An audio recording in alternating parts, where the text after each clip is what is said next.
नमस्कार मित्रों, स्वागत है आपका समाज उत्थान शिक्षण एवं प्रशिक्षण संस्था भरतपुर की ऑनलाइन क्लासेस में।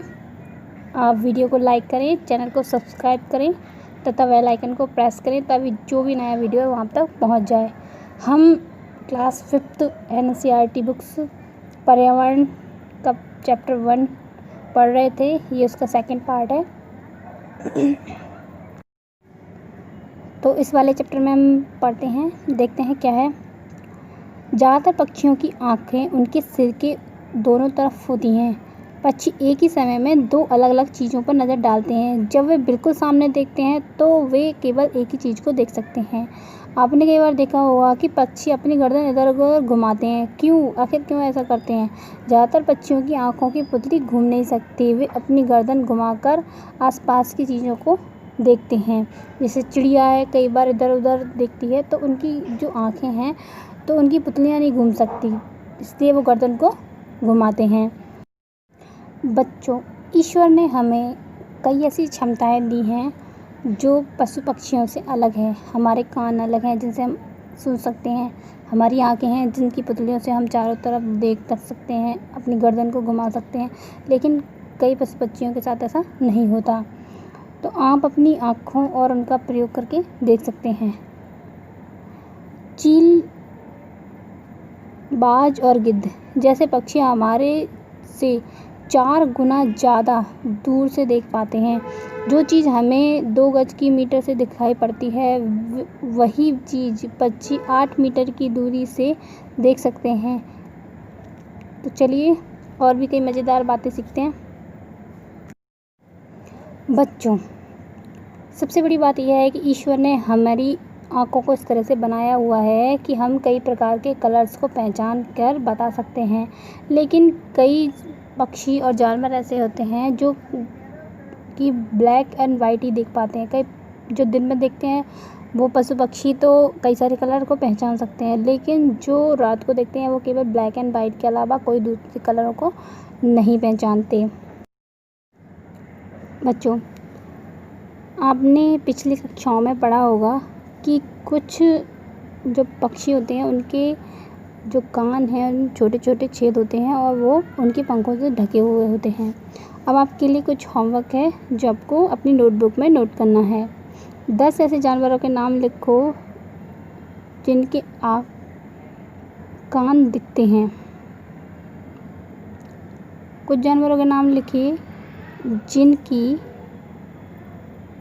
बाहरी जो परत है वो हमारे कानों की तरह बड़ी दिखाई देती है अलग से। बच्चों, अब हम जानते हैं कुछ और इंटरेस्टिंग बातें जानवर और पक्षियों के बारे में। जंगल में ऊंचे पेड़ पर बैठा हुआ लंगूर आती हुई मुसीबत जैसे शेर, चीता को देखकर एक खास प्रकार की आवाज़ निकालकर अपने साथियों को संदेश देता है। इस काम के लिए पक्षी भी तमाम प्रकार की आवाज़ें निकालते हैं। कुछ पक्षी अलग अलग खतरों के लिए अलग अलग प्रकार की आवाज़ें निकालते हैं। मछलियाँ भी तरंगों के माध्यम से एक दूसरे को मुसीबत का संकेत देती हैं। कुछ जानवर तूफान, भूकंप आने के लिए कुछ समय पहले ही अजीब-गरीब हरकतें करने लगते हैं, जिससे कि वहाँ के जो आदिवासी लोग हैं उनको पहचान लेते हैं। वर्ष 2004 में आए भूकंप और सुनामी के बारे में भी लोगों को इन्हीं जानवरों के संकेत से पता चला। और जानते हैं दूसरी बातें।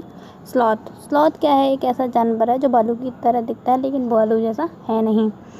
ये पेड़ पर रहता है और जिन पेड़ों पर रहता है उस पेड़ की पूरी पत्तियों को ये खा जाता है और उसी पर ये अपना समय व्यतीत करता है।